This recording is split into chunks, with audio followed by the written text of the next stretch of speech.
Hey friends, Rob with Regal Plain. It may be fall, but we're already thinking about next year's garden. We're in Zone 6B, and even though it's late in the year, it's not too late to get this soil ready before winter hits. I hope. I'm doing all this for nothing. This spot behind me, it's going from a grass patch to rich, healthy soil without a tiller and without breaking my back. If you've been watching our channel for a while now, you may recall we've tried other methods of gardening in the past. We did raised row gardening one year with minimal results. We did a tilled garden another year. Some things took off, other things fizzled, but we're learning from those experiences and trying new methods. We definitely don't claim to be experts.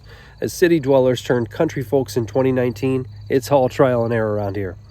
So stick around and learn with us and from us and our mistakes. This year we're creating 2 garden patches closer to the hose spigot using a new method for us, prepping with a cover crop. For the first step, I'm covering the soil with tarps to smother out the grass and the weeds naturally. This process is called occultation. It's just a fancy word for letting the darkness do the dirty work, but you could also just call it tarping. Before we cover it with tarps though, we would like to get the vegetation as short as possible, which is why I mowed it first to give it a head start. After about 2 to 3 weeks under here, everything underneath softens up and starts to break down.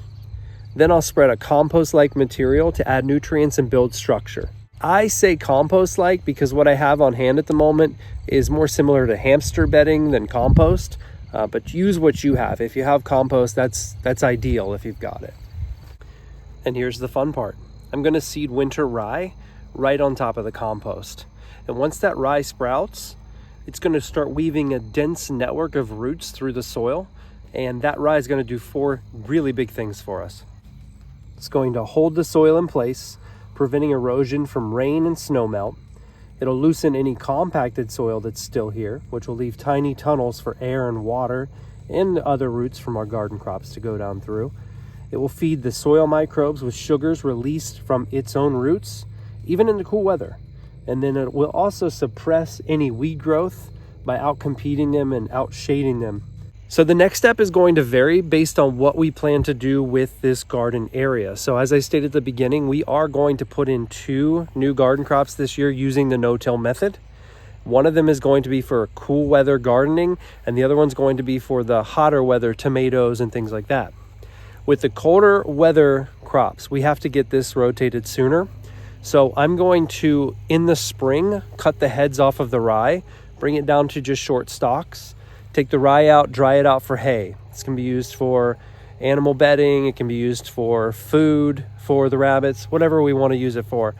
The stalks that are left, I'm going to cover with a tarp for a few more weeks, pull the tarp off, and analyze. If it needs some more compost on top, because not everything's broken down as much as I'd like, I'll cover it with some compost and plant directly in the compost for our vegetables like lettuce, and any other cold weather crops we want to put in here.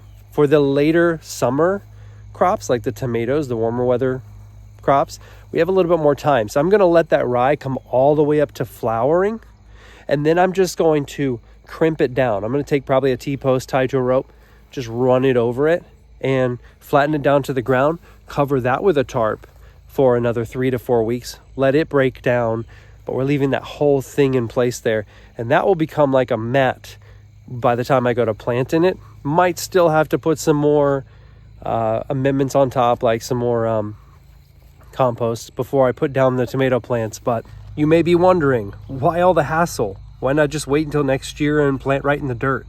Why throw money away on a cover crop? Even in winter, the soil doesn't totally shut down. Around the root zone, microbes keep working, slowly breaking down compost and old plant matter, building humus, that dark spongy layer plants thrive in. Worms and soil insects move through the root channels. They mix organic matter deeper, and as the roots decompose, they release carbon, nitrogen, phosphorus, and potassium that the rye pulled up from the deeper layers. It's like a slow composting system powered by roots instead of a compost pile. That's why cover crops are called green manure. They give back more than they take. Come spring, this soil is going to be softer, richer, and teeming with life, all from just a tarp, some compost, and some rye seed. And then all of those nutrients will be available for our garden veggies. So this soil should be much healthier and easier to work with than if we had just come in here and tilled the grass patch. Now, if you're watching this and thinking it's too late for me, too late in the year, we've got a couple options for you depending on what your goals are. If your soil's still workable, do exactly what I'm doing. Tarp, compost, and seed with a cool season cover crop like winter rye. Option 2, if your ground's already frozen and you're short on time, just spread compost or a mulch over the top. That'll protect the soil and feed the microbes through the winter. You might even considering putting a tarp over that compost just to keep it in place. Option 3, if you're just planning ahead for spring, just start collecting leaves, cardboard, and straw now. Perfect materials for building a no-till garden bed when the thaw hits. So whether you're composting, tarping, or just planning ahead, remember the best gardens start before the seeds ever go into the ground. Don't forget to hit the like button, subscribe, and let me know down in the comments what you're doing to prepare for next year's garden. Thanks for watching.